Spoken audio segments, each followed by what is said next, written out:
Hello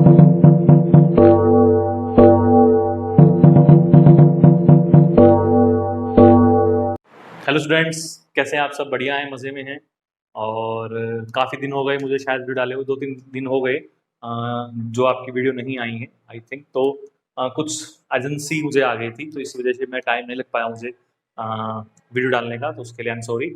but इतना तो चलता है। चलिए, कभी कभी आपको भी रेस्ट चाहिए। डेली आप भी शायद वीडियो देख के बोर हो जाते होगे, और वैसे भी आप कोई कंप्लीट वीडियो देखते नहीं हो।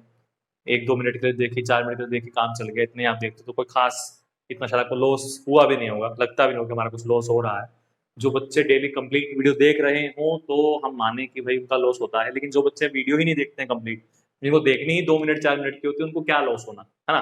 तो कोई इतनी खास मेरे ख्याल से दिक्कत आपको आई नहीं होगी, बल्कि बढ़िया लगा होगा, ठीक है यार, कुछ दिन तो चलो शांति मिली कि वीडियो नहीं देखनी पड़ रही है हमें, और देखनी भी क्या पड़ रही है, 1-2 मिनट का देखनी होती है वैसे भी आपको। तो चलिए, कोई बात नहीं, मर्जी है आपकी, हम क्या कर सकते हैं। तो लास्ट हम कर रहे थे about the Nernst equation. Nernst equation का डेरिवेशन मैं आपको करवाया था, और नस्ट इक्वेशन की आपको मैंने 2-3 एप्लीकेशन भी बताई थी कि हम नस्ट इक्वेशन को किस चीज के लिए यूज कर सकते हैं और किस चीज के लिए यूज नहीं कर सकते हैं। एक छोटा सा टॉपिक और है नस्ट इक्वेशन से रिलेटेड ही। टॉपिक तो क्या है, बस थोड़ी सी एप्लीकेशन बोल सकते हो उसकी आप, या थर्मोडाइनमिक रिलेशन बता सकते हो उससे आप। ठीक है, तो वही आपको आज सबसे पहले एक्सप्लेन करने की कोशिश करूंगा। तो मैं आपको एक रिलेशन बता रहा हूँ, तो वो रिलेशन हमने नस्ट इक्वेशन की हेल्प से ही निकाला था। तो relation between the equilibrium constant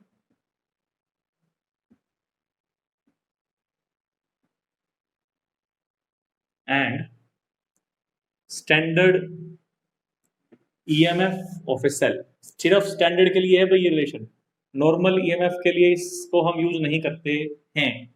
ठीक है, अब समझिए क्या होता है इसके अंदर, कैसे हम रिलेशन ड्राइव करते हैं।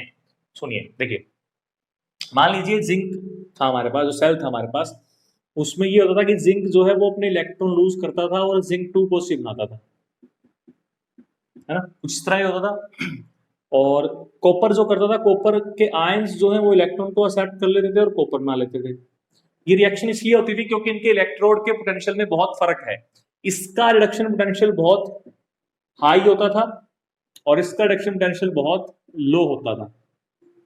लेकिन जैसे जैसे रिएक्शन होती है वैसे वैसे इन जिंक आयन की जो कंसेंट्रेशन है वो सॉल्यूशन में बढ़ना स्टार्ट हो जाती है ना। इन जिंक आयंस की जो कंसेंट्रेशन आपकी है वो सॉल्यूशंस में बढ़ना स्टार्ट हो जाती है। तो जो इलेक्ट्रॉन ये लूज कर रहा था वो लूज करना कम कर देता है। इसका मतलब कि इसका ऑक्सीडेशन पोटेंशियल धीरे धीरे कम हो रहा है।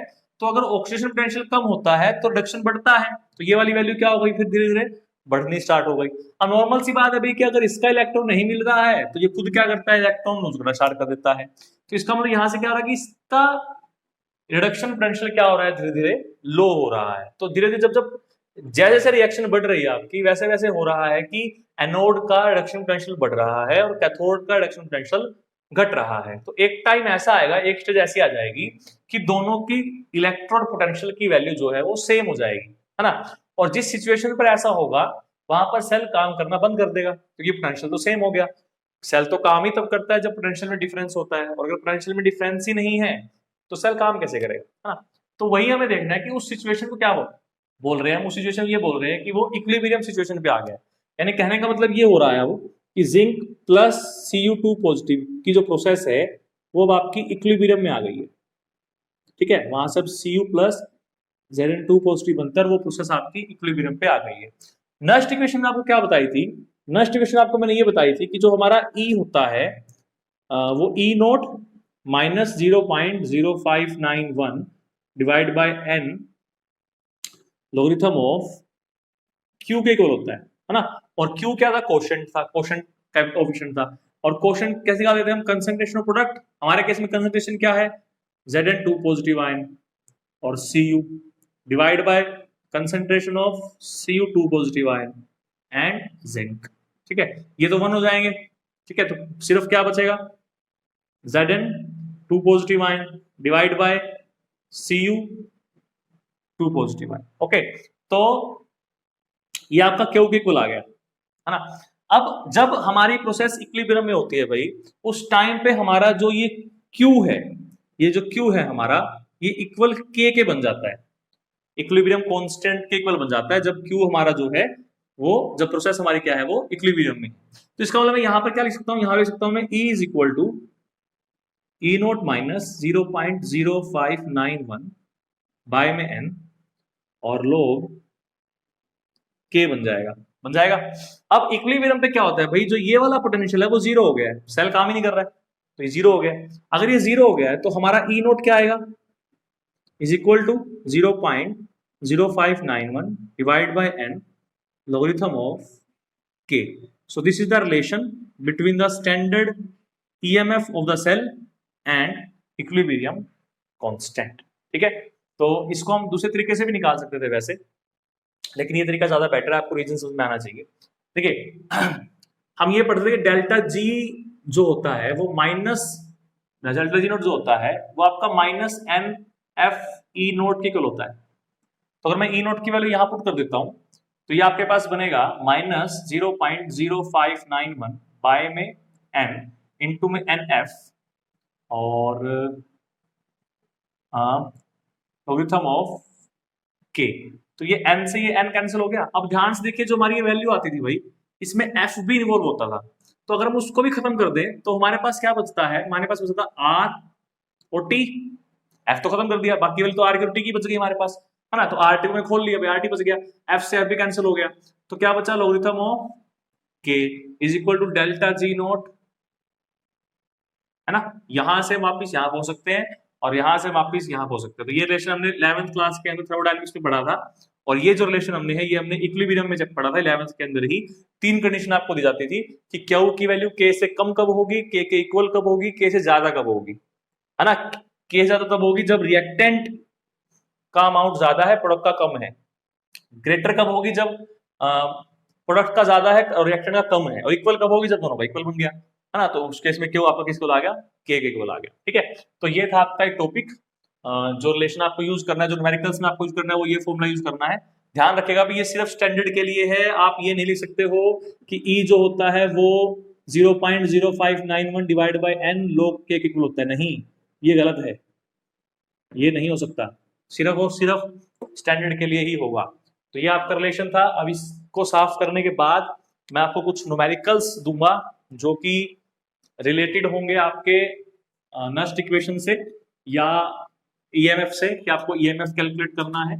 जितने भी फॉर्मूला मैंने आपको बताए हैं उन फॉर्मूलों से रिलेटेड आपके न्यूमेरिकल जो है वो होंगे, तो उन न्यूमेरिकल्स को सोल्व कीजिएगा अच्छे से और मुझे उसके आंसर्स जो है वो बताइएगा कमेंट्स करके या मैसेज करके, जैसे भी आपको ठीक लगे।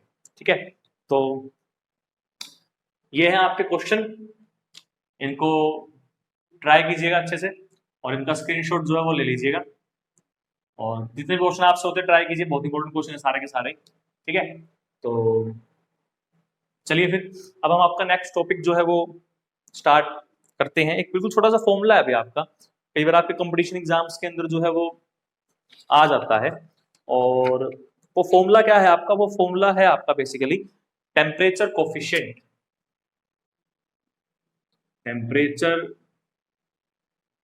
कोफिशिएंट, ये थोड़ा सा आपको पता होना चाहिए कि टेम्परेचर कोफिशिएंट क्या होता है। तो टेम्परेचर कोफिशिएंट क्या होता है भाई, कि पोटेंशियल में अगर चेंज आ रहा है विद चेंज इन टेम्परेचर, ठीक है, अगर किसी सेल या किसी इलेक्ट्रोड के पोटेंशियल में चेंज आ रहा है, कितना चेंज आया है विद चेंज इन टेम्परेचर, उसको हम बोल सकते हैं टेम्परेचर कोफिशिएंट। दैट मींस कि चेंज को हम डिनोट करते हैं डी से, तो change in potential d E with change in temperature that is dt। This is the temperature coefficient.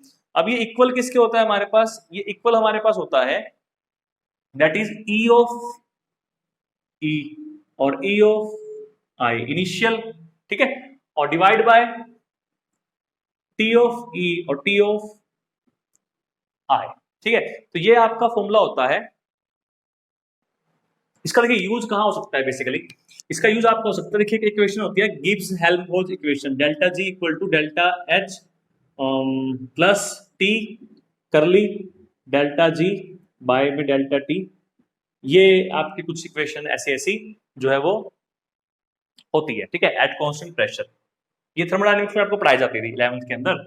अब यहां से देखिए, अगर मैं यहां से ऐसे करता हूं delta G equal to delta H plus T यहाँ पर मैं वैल्यू पुट करता हूँ डेल्टा जी की, दैट इज -NFE जो हम पीछे पढ़ के आए हैं, डिवाइड बाय करली टी और एट कांस्टेंट प्रेशर।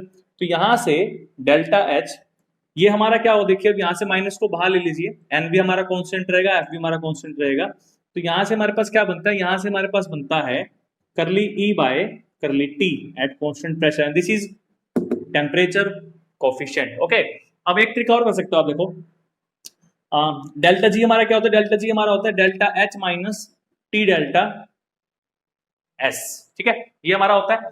तो अगर हम इसके साथ इसको कंपेयर करें, देखो ये डेल्टा एच, ये डेल्टा एच, यहां पर ये टी, यहां पर ये टी, ये माइनस का, ये भी माइनस का, तो डेल्टा एस की वैल्यू कितनी होनी चाहिए, दैट मीन्स डेल्टा एस हमारा इक्वल होना चाहिए एन एफ करली ई बाय करली टी एट कांस्टेंट प्रेशर। अगर स्टैंडर्ड निकालना हो तो यहाँ स्टैंडर्ड हो जाएगा, यहाँ भी स्टैंडर्ड हो जाएगा। तो इस तरीके से हम टेम्परेचर कोफिशिएंट की आपको डायरेक्ट वैल्यू दी होती है न्यूमेरिकल्स में, कई क्वेश्चन में जेई या नीट में, वहां आप सीधी इसकी वैल्यू पुट करके डेल्टा एस आपसे पूछ सकते हैं, डेल्टा जी आपसे पूछ सकते हैं, तो वो सब वैल्यू आप निकाल सकते हो। तो ये आपका एक टॉपिक था बिल्कुल छोटा सा बीच में से, टेम्परेचर कोफिशिएंट का, तो ये भी आपका कंप्लीट हो जाता है।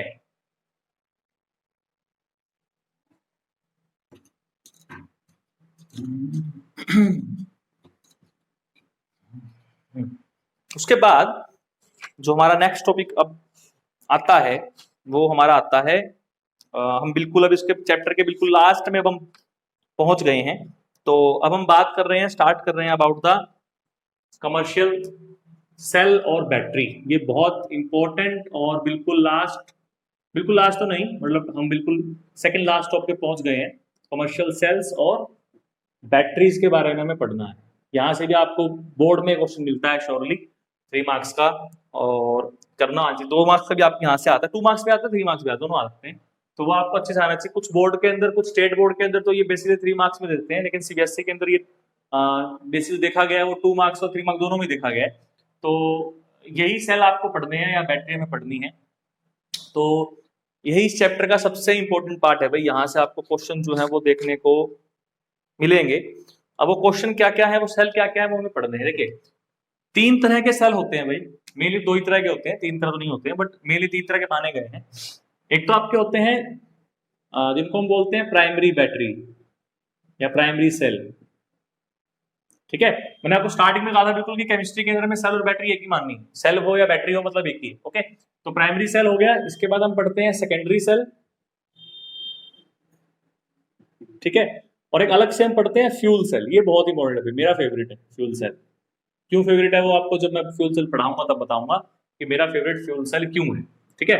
तो ये आपके 3 तरह के सेल आपको पढ़ने हैं, कमर्शियल सेल होते हैं आपके ये, प्राइमरी सेल, सेकेंडरी सेल और फ्यूल सेल। अब इनका मतलब क्या है भाई, प्राइमरी सेल को प्राइमरी सेल क्यों बोलते हैं?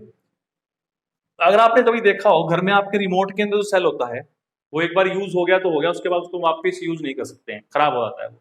तो इसका मतलब ये है कि उसको हम रिचार्ज नहीं कर सकते हैं। फोन की बैटरी को आप रिचार्ज कर सकते हो ना, इन्वर्टर की बैटरी को आप रिचार्ज कर सकते हो, लेकिन जो रिमोट में सेल है या जो घड़ी के अंदर आपका सेल है उसको हम रिचार्ज नहीं कर सकते हैं, चार्ज नहीं कर सकते हैं ना।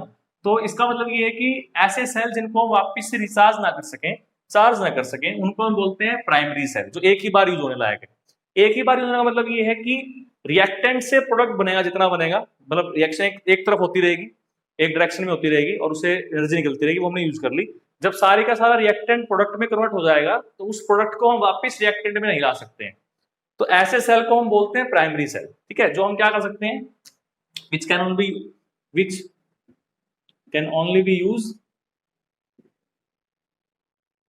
B use for one time, सिर्फ एक टाइम के लिए ही इसको हम यूज कर सकते हैं। एक बार हमने जितना इसको यूज करना कर लिया, उसके बाद वापस इसको हम यूज नहीं कर सकते हैं। तो ऐसे सेल को हम बोलते हैं प्राइमरी सेल, या हम यही बोल सकते हैं कि which can not be charge again, which can not be charge again, या हम ये बोल सकते हैं इसके अंदर कि जिसमें रिएक्शन से सिर्फ क्या बनता हो, रिएक्टेंट से सिर्फ क्या बनता हो, प्रोडक्ट बनता हो, प्रोडक्ट से वापस रिएक्टेंट ना बनता हो, उसको भी हम बोल सकते हैं प्राइमरी सेल। तो ये होता है प्राइमरी सेल। तो सेकेंडरी तो अपने आप समझ गए होंगे, ये सारा तो सेकेंडरी समझ में आ गया। ऐसे सेल जिनको हम बार बार यूज कर सकते हैं, जिनके अंदर हम प्रोडक्ट से वापस रिएक्टेंट बना सकते हैं, फिर उसी रिएक्टेंट को वापस हम प्रोडक्ट में कन्वर्ट कर सकते हैं, ऐसी ऐसी सेल को हम बोलते हैं सेकेंडरी सेल या बैटरी। और फ्यूल सेल का कंसेप्ट थोड़ा सा अलग है, इसकी डेफिनेशन वगैरह नहीं है खास, कोई मैं आपको बाद में बताऊंगा।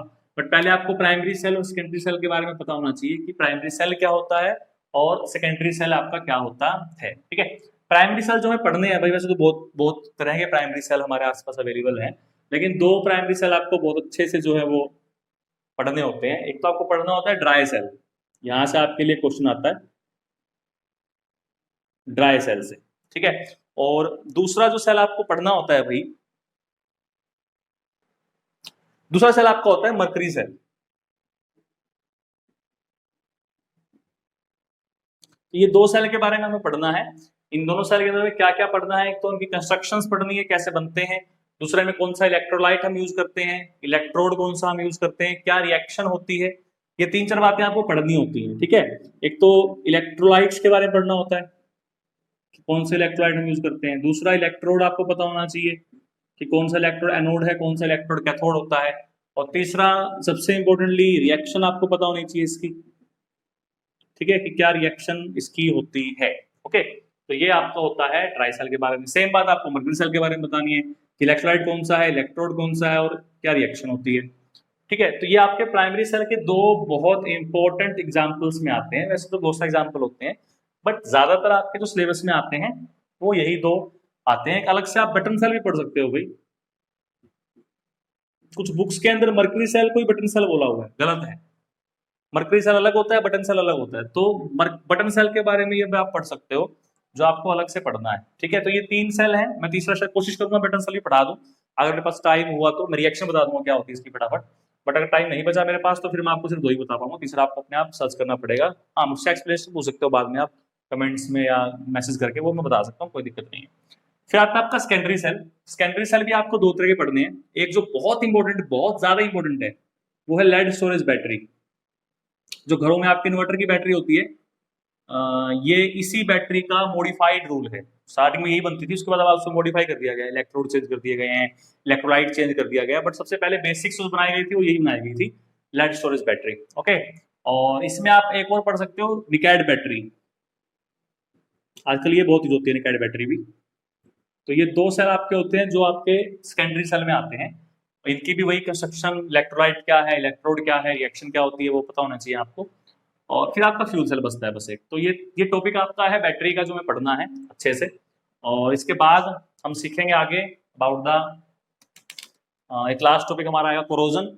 और उसके बाद कुछ टॉपिक ऐसे हैं जो कंपटीशन एग्जाम्स के अंदर आते हैं भाई, वो मैं हमेशा अलग से करवाता हूँ, चैप्टर के लास्ट में बताता हूँ कि भाई ये टॉपिक सिर्फ हमारे कंपटीशन के लिए हैं जो मैं करने होते हैं। तो वो मैं लास्ट में बताऊंगा कि दो टॉपिक मैंने छोड़े होंगे, एक दो टॉपिक जो मैं कंपटीशन एग्जाम्स के लिए बाद में करवाता हूँ, ताकि सारा चैप्टर समझ आने के बाद वो आपको अच्छे समझ में आ जाएंगे। ठीक है, तो आज मैं आपको ड्राई सेल के बारे में समझा रहा हूँ भाई, बाकी हम टाइम लगेगा तो करेंगे, वरना तो आज मैं स्टार्टिंग कर रहा हूँ सिर्फ ड्राई सेल से। तो इसको अच्छे से समझिएगा, ध्यान से समझिएगा, इंपॉर्टेंट है। चलिए भाई, तो ड्राई सेल के बारे में पढ़ते हैं। एग्जाम में आपसे इसकी कंस्ट्रक्शन कोई नहीं पूछता भाई खास, मैं फिर मैं समझा रहा हूँ ताकि आपको थोड़ा सा आइडिया आ जाए कि कैसा होता है। अगर आपको इसकी कंस्ट्रक्शन अच्छे से देखनी है तो आप घर में जो बेकार सेल पड़ा है, घड़ी से निकला हुआ या रिमोट से निकला हुआ, उसको आप खोल के देखिएगा अच्छे से। उसमें आपको जो मैं सिखा रहा हूँ कुछ कुछ वैसा ही कंस्ट्रक्शन आपको दिखेगा। ठीक है, तो इसमें होता क्या है भाई, देखिए इसके अंदर ये होता है कि हमारे पास एक इस तरह का कंटेनर होता है। आप अगर देखोगे अपने घर के अंदर भी तो उसमें बेसिक सिलेंड्रिकल कंटेनर होता है। ठीक है, और ये हमने मान लिया वो इस तरह कंटेनर होता है। ठीक है, ये किसका बना होता है भैया, ये बना होता है जिंक का। ठीक है, किसका बना होता है, जिंक का। ठीक है, और यही कंटेनर का है, यही कंटेनर आपका काम करता है एज ए एनोड भी, तो यही हमारा इलेक्ट्रोड भी है। ठीक है, यह काम करता है हमारा किसकी तरह, ये हमारा एनोड की तरह काम करता है। ओके, अब फिर क्या होता है देखिए भाई, इसके बिल्कुल सेंटर में, यहाँ बिल्कुल सेंटर में कार्बन की रोड होती है। कार्बन मतलब ग्रेफाइट। ठीक है, ग्रेफाइट की फॉर्म में, ग्रेफाइट की फॉर्म में यहाँ पर एक बिल्कुल ब्लैक कलर की आपको रोड मिलेगी जब आप सेल को खोलोगे। ठीक है, हाँ, जब आप सेल को खोलोगे तो आप जो उसका रैपर वगैरह हटाओगे कंपनी वगैरह का, जिसमें कार्डबोर्ड का गत्ता होता है वो भी हटाओगे, उसके बाद सिल्वर कलर का कंटेनर सा दिखेगा, सिल्वर कलर का। वो सिल्वर कलर एक्चुअल में जिंक है। ठीक है, तो जिंक का कंटेनर होता है। तो ये बिल्कुल आपकी ब्लैक कलर की जो है वो रोड होती है, जो इसके बिल्कुल सेंटर में होती है। और आपको ध्यान रखा जाता है कि जो ये रोड आपकी है, ये आपकी इसके बॉटम के साथ टच में ना आए, क्योंकि टच में आएगा तो फिर इलेक्ट्रिकल न्यूट्रलिटी हो जाएगी, सेल काम ही नहीं करेगा। ठीक है, तो ये कोशिश करते हैं कि इससे दूर रखा जाए, ठीक है। अच्छा, अब होता क्या है कि इस कंटेनर और इस इलेक्ट्रोड के बीच में एक बिल्कुल पतली सी पोरस पेपर होता है, बिल्कुल पतला सा, इस तरीके से, ठीक है, इस तरीके से एक पतला सा पेपर होता है। वो पेपर इसलिए होता है क्योंकि इसमें जो इलेक्ट्रोलाइट भरते हैं दोनों में अलग अलग, दोनों को अलग अलग इलेक्ट्रोलाइट कॉन्टैक्ट में रखते हैं, इसको अलग इलेक्ट्रोलाइट कॉन्टैक्ट में रखते हैं, इसको अलग इलेक्ट्रोलाइट कॉन्टैक्ट में रखते हैं। तो इलेक्ट्रोलाइट को अलग रखने के लिए थोड़ा सा हम बीच में एक पोरस पेपर का काम करते हैं, जो एज ए साल्ट ब्रिज भी काम कर सकता है भाई, ठीक है। यही आपका एक साल्ट ब्रिज की तरह भी काम करता है। ये पोरस पेपर जो आपका है ये एक्चुअल में एक सोल्ट ब्रिज की तरह काम करता है, ये सेल को वर्किंग होने में हेल्प करता है, ओके। अच्छा, अब इसके बाहर के साइड क्या होता है, यहाँ पर इसके बाहर के साइड यहाँ पर हमने पेस्ट भी भरा होता है भाई। किसका पेस्ट भरा होता है, यहाँ पर हमने पेस्ट भरा होता है अमोनियम क्लोराइड का। किसका, अमोनियम क्लोराइड का। और थोड़ा सा मोइस्ट होता है, बिल्कुल सूखा नहीं, हल्का सा मोइस्ट हम रखते हैं उसको। तो वो हमने पेस्ट जो है वो सारा इस सेल के यहाँ आउटर एरिया में फिल किया होता है, जो हमारा किसका होता है, जो हमारा होता है किसका, मोइस्ट NH4Cl, ठीक है। इसमें थोड़ा सा हम क्या डालते हैं, इसमें थोड़ा सा हम जिंक क्लोराइड भी डाल देते हैं, जो हमें हेल्प करता है रिएक्शन को अच्छे से करवाने में, ठीक है। अच्छा, अब जो अंदर वाला हिस्सा बच गया भाई, इस अंदर वाले हिस्से में हम क्या करते हैं, इस अंदर वाले हिस्से में हम एक ब्लैक कलर का पाउडर या पेस्ट कह सकते हो आप, वो ब्लैक कलर का पाउडर या पेस्ट जो है वो इस सेल के अंदर वाले हिस्से में हम जो है वो फिल कर देते हैं पूरी तरह से, जिसको जो हमारे कॉन्टेक्ट में होता है इस कार्बन रोड के, ठीक है। ये सारा क्या होता है आपका, ये सारा ब्लैक कलर का आपका पेस्ट होता है, ठीक है। तो ये क्या है आपकी, ये आपको यहाँ से हमने इसको सील कर दिया, और ये आपका थोड़ा सा कैप लगा दी ऊपर, और इस कैप के अंदर क्या होता है, इलेक्ट्रोड होता है, ठीक है। ये सेल बन गया है ना। तो ये क्या है आपकी कार्बन की रोड, किसकी तरह काम करेगी, कैथोड की तरह, ठीक है। और ये क्या है आपका, ये आपका पेस्ट है। किसका पेस्ट है आपका, ये आपका पेस्ट होता है भाई मैग्नीज डाइऑक्साइड का, MnO2 का, ठीक है। और इसमें थोड़ा सा हमने कार्बन का पाउडर जो है वो मिलाया होता है, हल्का सा, ताकि कनेक्टिविटी अच्छी हो जाए इसकी। तो ये पूरी इलेक्ट्रोलाइट इसमें यूज होते हैं। चार चीजें आपको साफ से दिख रही हैं कि एनोड जो हमारा होता है इस केस में वो जिंक है, कैथोड जो हमारा होता है इस केस में वो आपका कॉपर है, इलेक्ट्रोलाइट जो हम यूज कर रहे हैं इस केस में भाई वो हम यूज कर रहे हैं NH4Cl, थोड़ा सा ZnCl2 और MnO2। तो ये आपको मैंने दो चीजें तो बता दी, कंस्ट्रक्शन समझा दी उसकी, और इलेक्ट्रोलाइट और इलेक्ट्रोड क्या है वो समझा दिया मैंने आपको। अब इसकी रह गई सिर्फ रिएक्शन, तो मैं आपको रिएक्शन और समझा देता हूँ, उसके बाद आपका ये टॉपिक जो है वो कंप्लीट हो जाएगा, ठीक है। रिएक्शन नीचे लिख लेते हैं, साफ करने क्या जरूरत है, ठीक है। देखिए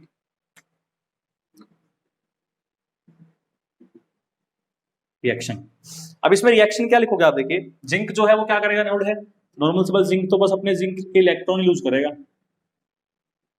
तो ये जिंक ने अपने इलेक्ट्रॉन यूज कर दिए, और जो जिंक आयन आपके ये इस पेस्ट में आ जाते हैं, रेड वाले कलर में जो ऊपर दिखाया हुआ है, ठीक है। उसके बाद क्या होता है, उसके बाद ये होता है आपका कि ये हमारी रिएक्शन कहाँ हुई, ये हमारी रिएक्शन हुई है एनोड पे। फिर हम आते हैं कैथोड पे, ठीक है। अब कैथोड पर क्या होता है, देखिए कैथोड पर हमारा ये इलेक्ट्रोड जो है ये तो सिर्फ इलेक्ट्रॉन एक्सेप्ट करने के लिए बना हुआ है ना, ये कोई रिएक्शन थोड़ी करेगा। ग्रेफाइट को मैंने आपको स्टार्टिंग में बताया था, ग्रेफाइट का जो इलेक्ट्रोड होता है वो रिएक्टिव नहीं होता है, इनर्ट होता है, तो इसका खुद का कोई रोल नहीं है। हाँ, इसके आसपास जो ये पाउडर हमने रखा हुआ है मैग्नीज ऑक्साइड का, यही अब अपना असली काम करता है। तो ये क्या करता है, ये MnO2 जो हमारा है, ये जो ये दो इलेक्ट्रॉन आए हैं इनको क्या करता है, एक्सेप्ट करता है। साथ में क्या होता है, साथ में जो हमारे अमोनियम क्लोराइड के आयंस हैं ये वाले, ये भी इसके पास आते हैं, क्योंकि पोरस पेपर है, वे क्रॉस कर सकते हैं, ठीक है। तो यहां से क्या होता है, यहां से कंप्लीट रिएक्शन जो है वो आपकी होती है, और वो रिएक्शन क्या होती है आपकी, यहां से जो MnO आपका ही कन्वर्ट होता है MnO और OH में, इस तरह कोई कंपाउंड बनता है, और साथ में आपका क्या बनता है, साथ में आपका अमोनिया गैस बनती है, ठीक है। अब इस अमोनिया गैस को खत्म करने के लिए क्या होता है, ये अमोनिया गैस जो होती है हमारी, ये हमारे जो जिंक के आयंस है भाई, ये इस अमोनिया आयन के साथ मिलके कॉम्प्लेक्स बना लेते हैं, और वो कॉम्प्लेक्स जो है वो सॉलिड फॉर्म में हमारा धीरे धीरे इकट्ठा होता रहता है। उससे अगर गैस बनती रहेगी भाई तो गैस तो सेल को फाड़ देगी ना, धमाका हो जाएगा, एकदम से गैस बढ़ती रहेगी, इकट्ठी होती रहेगी। सेल की वर्किंग पे भी असर पड़ेगा इससे, इलेक्ट्रोड की वर्किंग पे असर पड़ेगा गैस के इकट्ठा होने से। तो इसलिए गैस को हमें यहाँ के साथ क्या खत्म करना होता है। तो इस गैस को खत्म करने के लिए क्या होता है कि जो जिंक क्लोराइड हमें डाला हुआ है, ये क्या करता है, ये अमोनिया के साथ मिलकर कॉम्प्लेक्स बनाता रहता है, कोऑर्डिनेशन कंपाउंड बनाता रहता है, और उस वजह से हमारी जो अमोनिया गैस है वो खत्म होती रहती है। ठीक है, तो ये आपकी कंप्लीट रिएक्शन जो है वो होती है बेसिकली। ठीक है, अच्छा कुछ स्टूडेंट से मेरे से इसका सेल रिप्रेजेंटेशन पूछा था भाई, तो अब आपको आई थिंक खुद ही समझ में आ गया होगा कि सेल रिप्रेजेंटेशन आपको क्या दिखानी है। आप सेल रिप्रेजेंटेशन जिंक से जिंक आयन बनेंगे, ये आप दिखाओगे। फिर इसमें सोल्ट भी हमारा पोरस पेपर है, तो आप एक सिंगल लाइन दिखा सकते हो इसमें, इस तरीके से, कोई दिक्कत नहीं है। उसके बाद बोला अगर आप सोल्ट भी दिखाना तो आप पैसे दिखा दीजिए, कोई गलत नहीं है। फिर आपको का इलेक्ट्रोड क्या है हमारा यहाँ पे, अरे कैथोड हमने गलत लिख दिया भाई, कैथोड हमारा कॉपर है। ठीक है, तो यहाँ पे कार्बन क्या है हमारा, कैथोड है वो लास्ट में लिखना है। और इलेक्ट्रोलाइट हमारा क्या है यहाँ पर, या MnO2 है, ठीक है ना। और ये किसके कॉन्टैक्ट में है, कार्बन के कॉन्टैक्ट में है। ठीक है, दोनों का फेज सेम है, सॉलिड फेज हो तो आप यहाँ कोमा दिखा सकते हो। ठीक है, तो इस तरीके से क्या होता है आपका, MnO2 से MnOH बनता है, तो आप वो दिखाओगे पहले। तो MnO2 से MnOH बनेगा, और फिर इसके साथ दिखाओगे आप कार्बन को, लास्ट में भाई मैं यहाँ लिख रहा हूँ नीचे कार्बन। ठीक है, तो इस तरीके से आप रिप्रेजेंटेशन जो है वो दिखा सकते हो ड्राई सेल की। ठीक है, तो ये आपका टॉपिक हो गया ड्राई सेल का कंप्लीट। आज हमने कर लिया, रिएक्शंस कर ली, कंस्ट्रक्शन कर ली, और क्या इसके अंदर डलता है वो यूज कर लिया। ठीक है, अब बाकी हम करेंगे नेक्स्ट वीडियो में। जो बाकी के 2 सेल आपके रह गए, एक आपका मर्करी सेल रह गया और लेड स्टोरेज बैटरी के बारे में, तो 1-2 वीडियो रह गए बस आपके, इस बात चैप्टर आपका मोस्टली कंप्लीट हो जाएगा। तो बाकी करते हैं कल, तब तक इसको पढ़िए, अच्छे से समझिए, तैयारी कीजिए एग्जाम्स की। और जिन बच्चों का नीट का एग्जाम अभी 13 को, all the best. I hope कि आप बहुत अच्छा पेपर करके आएंगे, केमिस्ट्री का पेपर बहुत अच्छा करके आएंगे। और मैं कोशिश करूंगा कि उस पेपर को हम डिस्कस करें वीडियो में, यूट्यूब की वीडियो में आपको केमिस्ट्री डिस्कस करवाऊं कि पेपर में क्वेश्चन कितना ईजी था, कितना टफ था, और किस तरीके से आप उसको सोल्व कर सकते थे। ठीक है, तो कोशिश करूंगा कि उसके ऊपर भी एक वीडियो बनाऊं, मैं टाइम मुझे मिला तो जरूर मैं कोशिश करूंगा।